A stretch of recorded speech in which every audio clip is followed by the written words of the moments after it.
Morning, everybody. How are you? The other day, my friend Dan posted something online from John Philip Newell, and it was a quote that said something like, "The problem with the word God is that we use it like we actually know what we're talking about." And I can't tell you how much I loved seeing that. It was one of the coolest, greatest things I've seen one of my friends post online. I was just really excited by it. And so I wanted to take that idea and I wanted to build on it a little bit today and share some other ideas just about, God, because that's a simple enough thing to just package up into a relatively short video. But seeing how the last couple of my commute videos have pretty much been sermon length, we'll see what happens. So here's why I love this. In recent years, one of my favorite things theologically that I've heard comes from a guy named Richard Rohr, and he talks about how the only way we have of speaking about God is through metaphor. It's all we've got. Metaphor gives us language that allows us to speak about God. Now, I love that because I teach English. And I love metaphors and I love language. So just this idea was exciting to me. There have been a lot of people who have spoken and written a lot about just like language and the divine and how those work together. And that's fascinating in and of itself. But this idea that only being able to speak of God in metaphor, in many cases, the only way to know God is through metaphor, is fascinating to me. Now, the Bible gives us a lot of different metaphors to play with. It gives us metaphors of a shepherd, metaphors of a warrior, metaphors of a father, of course, metaphors of a priest, that God is all of those things and also none of those things, because that's how metaphors work. They've got those overlapping parts where there are qualities of this and qualities of that, but it's not everything. I like it because as I continue to grow and continue to learn, the idea of God is something that is constantly being broken down and reshaped, and broken down and built up again, deconstructed and reconstructed. And we all go through this. Very few of us have the exact same ideas of God that we had when we were like 5 years old. They've changed, they've developed, they've been challenged, and we've had to do something else with them. And usually what that means is we just need a new metaphor at some point. The old metaphors will still work in some capacities, but they kind of break down sometimes. For instance, I have talked to people in the past who have a real hard time with just thinking of God as the Father because they didn't have a good relationship with their parents. So that was like a really awkward metaphor that didn't work well for them. So they're going to need a different metaphor. So this is really thrilling to me, like just to kind of roll it around my head, because like, yes, God is all the things we've said that God is. But then there's another element that I want to throw in there. This is from Peter Rollins, who has this really weird line that when you first hear it, it's very strange. Like, every theist also has to be a little bit atheist. And I think it's fun because it just kind of like bends your brain a little bit. But what he means is like, whatever image you have of God, you say, this is what God is. The atheist side is, here's all the other potential gods that I don't believe in. Theist, I have one idea that I say God exists. Atheist, but not any of those other gods. This is really fascinating to consider for figuring out what we're doing in our religion and what we say God is and how we think God works and functions and everything like that. This is why every conflict exists, I think, in religious circles, is what is God? This is why we have people who sit back and question, well, Muslims don't worship God, they worship Allah. That's because, as far as you're concerned, there's a certain view, image, metaphor of your God that works for you, and it's different than the metaphor that's probably working there. I might be treading a little outside of what I know enough about to speak on, but I'm going with it anyway. Our images of God are very, how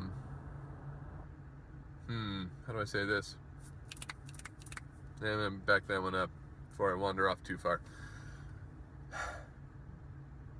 If there is only one God, and you believe that there is a God, you're a theist. If you're very specific and say God is only this way, you are also atheist about any other potential gods. Maybe it's all about new metaphors. Maybe it's the old, and it feels cheesy even to bring it up, but sometimes it just works. But I remember the first time I heard like this parable, maybe, or maybe it's just an analogy. If you had 4 blind people come across an elephant, and they interacted with the elephant in different ways, they would have different ideas of what kind of creature this was. One person who finds the trunk is like, oh, it's like this, versus someone who's just like at the leg or whatever. And then there's another guy who just got gored by it maybe, and he thinks it's something else. Different points of view on different parts of God, which are shaped, if we're honest, by our culture and our experiences and everything we have. The metaphors we have for God are strictly from the Bible, mostly. We don't venture too far outside of those most of the time, which gives us a cultural slant on what we think God is. So I'm wondering, do we need to start building new metaphors? Because sometimes these metaphors, they don't work for us the same way after a while. Or maybe we just need to find that next layer, that next kind of dimension to add on top of all of our other pre-existing metaphors. When you go through the Old Testament and we think of God as a shepherd, as David wrote, that one's not working for most of us, I think. I mean, I don't have a lot of shepherd connections. Now, I know you can go through and find a lot of other really cool, oh, well, he cares for his sheep and we are his sheep, and because we're kind of dumb and fluffy, and you can make a sweater out of my arm hair, I guess. That's gross. Ew. Anyway, but the shepherd metaphor, like, we make it work, but it's not one that just like naturally comes to us, right? And that's fine, but what is something now? And a lot of that I think we shape depending on what we want. Some people still very much cling to the idea of God as a warrior, somebody who's gonna go out there and is ready to kill. Some people think of God as a therapist, somebody that you can just be completely open with and just like scream your problems at, and he just takes it all in. I like that one, by the way. You know, God can be all sorts of different things, as long as it works for you. And I think a lot of it depends on what is it driving you to become. That's become more and more important for me in recent years. Like, there's a lot of theology that you can debate and come up with and support. What do they do for you? Do they make you a better person? Do they make you more in tune with God? Do they make you act as a better, more selfless agent of love? If they don't, and we think that God is love, and if you're not becoming that extension of that love, you might need to find a new metaphor. You might need to find something that speaks to you in a way that makes you feel like you're, well, so here's another metaphor, the vine and branches idea. Can you be grafted into the vine that is God? Bear that fruit. So many metaphors. It's really exciting when you get into it. How are Christians not the best English students? I swear everything in the Bible is metaphor. I teach at a Christian school. I say metaphor. They go, I don't know what you're talking about. This is silly. I think you're reading into it too much. You've grown. Sorry. We should all be better language students just from being religious people, because that's what it all comes down to. We can pretend like we know what God is.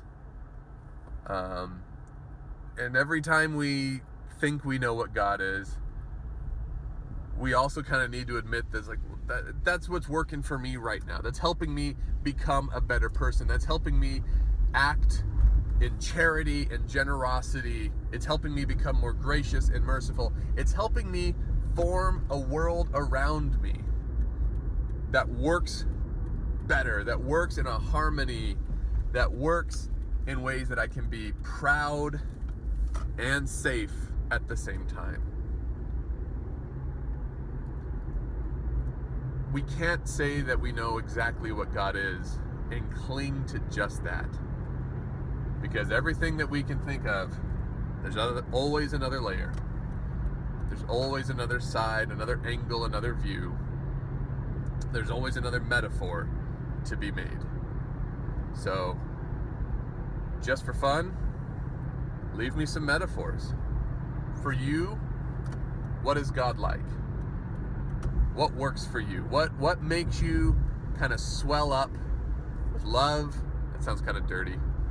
Now that's going to be my, okay. That's like my closing thought. Like, that's kind of dirty. And then we're done. What fills you with a drive that says, I can make this world work better. I can make the people around me more comfortable. I can make people feel like they're safe, that they have a home. What metaphors of God give us that idea? Leave some comments, start a discussion, be nice. Until next time, have a good one, and we'll see you later.